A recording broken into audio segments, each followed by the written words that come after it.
今回は雨天時のジムニー走行インプレッションをお届けしたいと思います。車を買って調べてみたチャンネルのヒデさんです。このチャンネルは車についていろいろ調べたいことをアップしています。このチャンネルが気に入ったらチャンネル登録と高評価、そしてベルマークを押してもらうと次回の動画があなたの手元に届きます。インスタグラムやカーチューン、ツイッターなどの SNS もしています。そちらでは愛車の紹介や次回撮影予定の車、動画の告知をしています。よかったらフォローお願いいたします。では本編です。よろしくお願いします。はい、今からジムニーの雨天走行についての視野とか運転のしやすさ等をお伝えできたらなと思って今運転しています。いつもと同じように神戸市内を走ってポートアイランドの方に向かいながら運転していきたいと思いますのでよろしくお願いいたします。これ一応オートマ車で4速のものになっています。今このように雨の降っている状況で、このジムニーを運転しておるんですけども、まずは雨音についてお話ししたいと思います。この車全てがスクエアな形で構成された、車ということでして、この形自体のその魅力っていうのはすごくあるんですけども、この車の魅力っていうのは形にあるなっていうふうには思っておるんですが、この形が少し災いしてる部分も一つあるのかなと思うのが雨の時の音になると思ってます。雨音が車体にかかる時の音が結構入ってくるようなイメージがあります。あと、走っている時にタイヤが、巻き込む水しぶきがタイヤハウスの中で多分結構巻き上げて本体に当たる音っていうのが入ってくるのかなというふうには感じております。多分他の車はもちろんそうやとは思うんですけども、いかんせん車体からするとタイヤの大きさのインチが他の車に比べて確かこれ17だったかな、16インチのホイールに太いタイヤ、厚みのある方ですね、高さが出る方の厚みのあるタイヤの大きさということもあり、やっぱ巻き上げる水もなんかそれなりに多いのかなというふうな気もしています。タイヤハウスとタイヤの間が以前測った時に約13センチほどというストローク幅があったので、やっぱりそこの幅が広いということもあり、巻き上げた水が勢いよく当たりやすいんじゃないかっていうふうにも正直感じます。なのでそれが車内に反響して雨の時に関してはすごく車内が音が広がっていくんだろうなというふうには感じています。すいません、さっきなんですけども、実はスイフトで同じ道を先に走っておりました。でそれとどうしても雨音を比べてしまうところはあるんですが、それは比べる対象が悪いのかどうかわかんないですけども、そのような、イメージで聞こえております。はい、いつも通りポートタワーの周辺を今走っているところです。次に視界についてお話ししたいと思います。雨の視界ということで、ジムニーのフロントガラスがせり出たような四角いスクエアな部分もありまして、普通の車のフロントガラスに比べると雨が結構ダイレクトに当たってるような印象もあります。よいしょ。雨の中大変やろうな。今みたいな雨音今入ったかな、カラッコロンって結構太鼓みたいに響く感じがあります。ちちょっとだけ音の話に今戻らせてもらいたいんですけども、普段乗ってる車からすると後ろ側の窓が開いてるんじゃないかなって思うような音が入るっていうのが正しいかもしれません。これあくまでもジムニーがどうとかそういう風な言い方しちゃうとあれなんですけど、単純にそのように聞こえるよっていうことの事実としてお伝えしていることなんで、別に悪意がどうあるわけではないので、そこら辺はご理解の上聞いていただけたらなと思っております。で視界の話にちょっと戻らせていただきたいと思います。サイドミラー周り左右両方ともですが、比較的大きいサイドミラー、縦にも横にもちょうど正方形に近いので、ちょっと縦に長い、大きさで言うと何やろ、食パンより一回りちょっとでかいぐらいの大きさだという風に思ってもらうとイメージしやすいかなと思います。で、基本的にはやっぱ大きいサイドミラー見やすいなという風には感じてます。しかしながらその反面、水滴が結構つきます。曇りとかの部分に関しては特に気にはならないんですけども、雨粒が思った以上に乗ることで視界を妨げる節はあるんじゃないかと個人的には思ってます。ちょっとエアコンの曇りを止めるやつ、これだ。後ろもこの設定を今つけて、曇り止めの設定を後ろと前両方とも今してみてます。今後ろのワイパーを初めてつけました。後ろにも今カメラ設定してますので、その視界も確認してもらえたらと思います。あれやな、外から見たワイパーの動きも、確認してもらいたいと思いますんで、後ほどそれを撮影して乗ってる時にその映像を差し込んでおきますので、それを確認しておいてもらえたらと思います。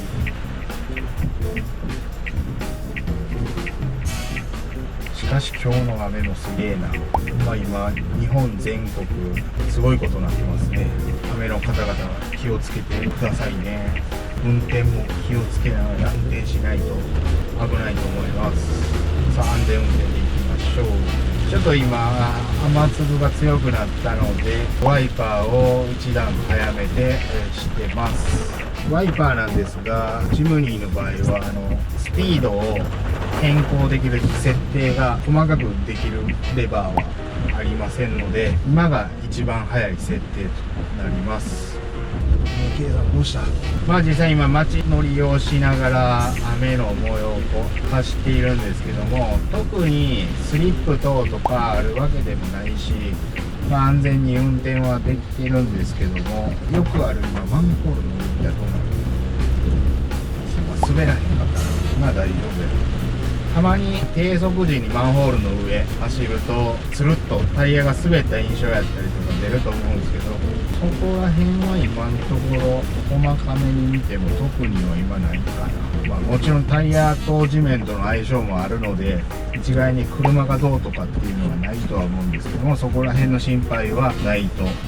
ます。では今からポートアイランドに向かうバイパスに入るための道に向かっていきたいと思います。これ静音性の話になるかもしれないですけども、後ろのワイパーの音結構しますね。ウィンウィンウィンウィン。前はあんましないんですけどね、後ろが結構響きます。はい、今からポートアイランドの方に向かっていきます。山道なんでちょっと降ります。速度が上がると受けるその雨粒の勢いも強くなってあれなんですけど、普段普通車乗ってる方々の雨粒の受ける形と比べると、ジムニーの受けるこの角度で、フロントガラスの受けてる角度で見える雨粒の形やったり大きさについては、ジムニーで受ける方が雨粒が小さく感じる。それは多分受ける、角度っていうのが雨粒が流れていくっていうことがあまりないので、その場でパチンって当たったものをワイパーが取ってるっていう風な感じですよね。どっちが見やすいかっていうのは特にはないとは思うんですけども、印象としてはそういう風に見えてるということを一応お伝えしています。今継ぎ目あたりを乗り越えながらカメラが運転してるんですが、気にはなんないですね。はい、ここから東海岸の方面向かいます。今だいたい50から60の間の速度で運転してるんですが、雨だからといって不安な感じがあるかというと、これは特にはないけれど、今風出てんな。ハンドル持ってかれる。怖い怖い。カーブでアクセル踏む感じで運転すると、やっぱりちょっとこれは心理の話かもしれないですけど、ちょっと不安な印象というか、これ踏んで大丈夫かなって思うのはちょっとあるかもしれないですね。これでも車両重量やったりとかタイヤの幅とかの部分とかになるんで、ジムニーの場合はそのタイヤが細いっていうのもあって、その不安っていうのがあるかもしれないです。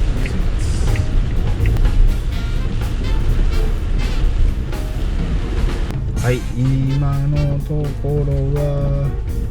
特に問題なくは運転できてるんですけども、止まってて思ったのはエンジン音よりワイパーの音の方がうるさいって思っちゃってます。でもワイパーの拭き取ってる距離っていうのは結構フロントガラスはスクエアなんで、結構広々とワイパー自身も拭き取ってる方かなっていうふうには思います。でこの辺結構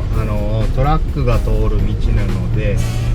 アスファルト自体がちょっとわだちになって、そのわだちに今水が溜まっているという風な道になってますが、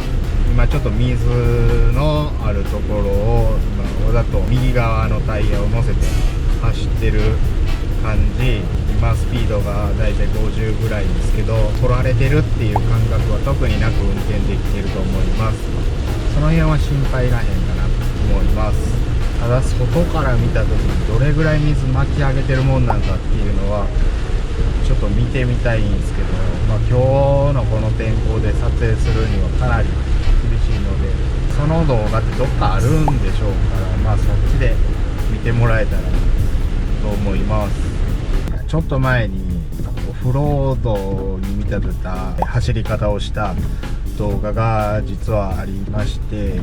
ジムにアウトバックお借りしたゲレンデで土のを置いて疑似的にオフロードを体感するという風な形で運転した動画を撮影しました。ジムニー自体がやっぱり他の車に比べると、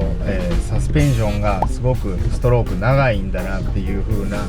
運転していて、感想としてはあったんですけども、ワウカーのマットさんが言ってたそのヨガの動きっていうのは日常乗っていてもそれを感じることがあるなというふうには思います。車自体は結構揺れたりはする時はもちろんあるんですけども、タイヤと地面の接地感がなんかなくなることがないっていうことは、日常の道で特にないとは思うんですけども、なんかちゃんとタイヤが地面を捉えてるっていう風な印象。今ここボコボコ押すけど、右側のタイヤが今ボコボコの道路に入っていって運転してるんですけど、その時にその段差自体のそのバンピングの感覚っていうのは結構圧倒的にジムニーが捕まえきれてるっていう印象はやっぱあるんですよね。それは多分サスペンションのストロークがあるからこそっていうのは感じることがあると思います。でも余裕があるように乗ると全然怖くない車やなと、普段から乗っていても感じますっていう。今ブレーキ青になった、赤信号になった時の止まる感じ、雨の日の止まる感じがどうなんか確かめたかったんですけど、音危ない、風がやっぱ強いから木が落ちたりする。ここでブレーキの感じを確認したいと思います。今ここでブレーキを踏みました。ちょっと滑らしながらギュッと、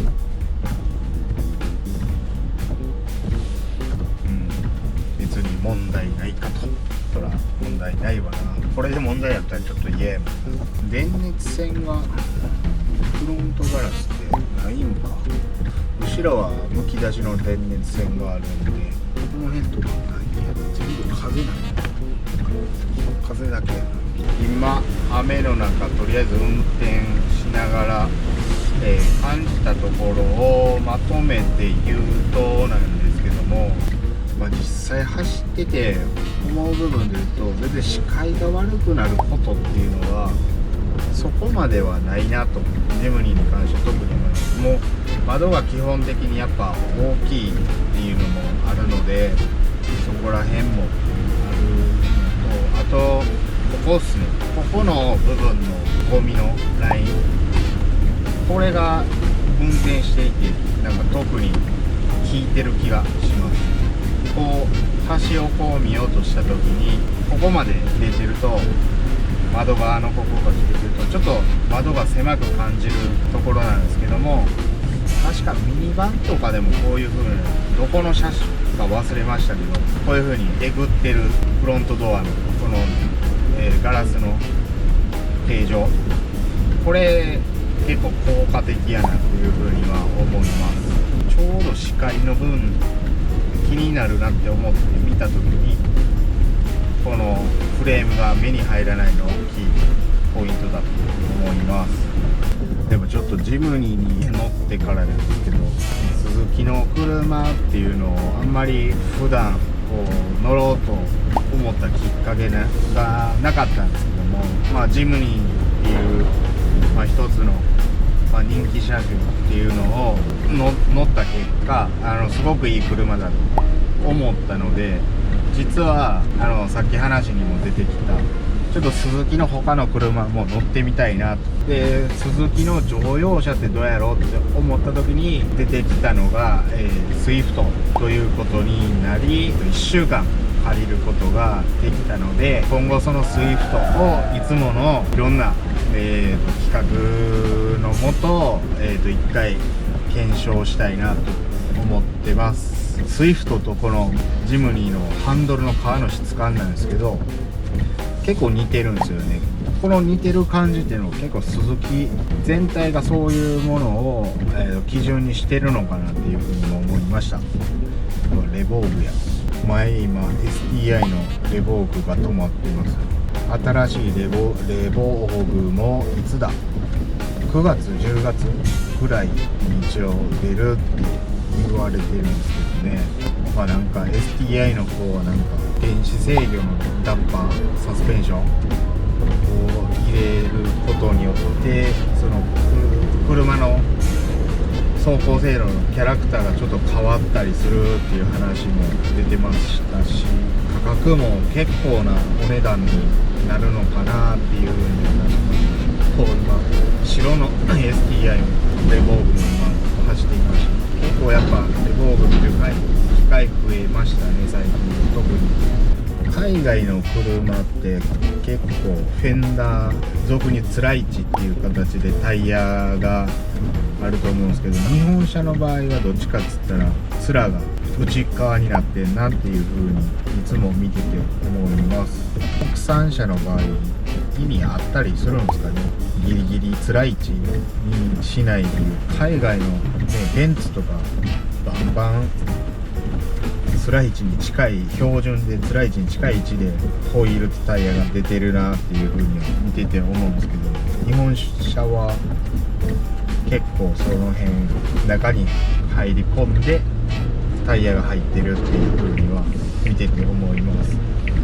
つらい位置の方がちょっとかっこよく見えやすいなと思うんですよね。ここは今から組んで運転していきます。4000回転こぼれん。よし、今でやっと4速入った。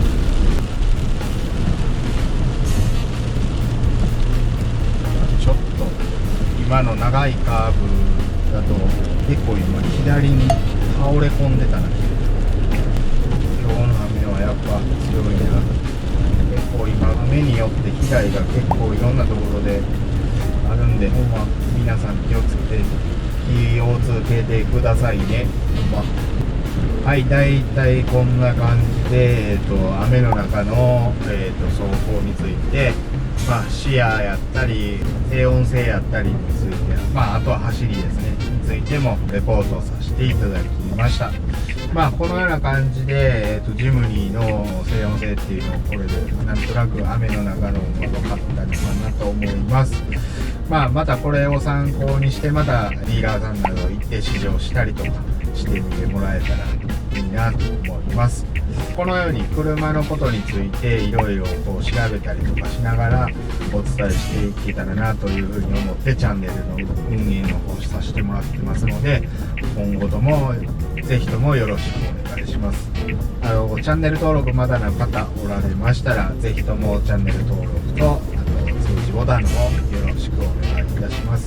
では今回の動画は以上となりますので、また次回動画でお会いいたしましょう。いつもご視聴ありがとうございました。では失礼します。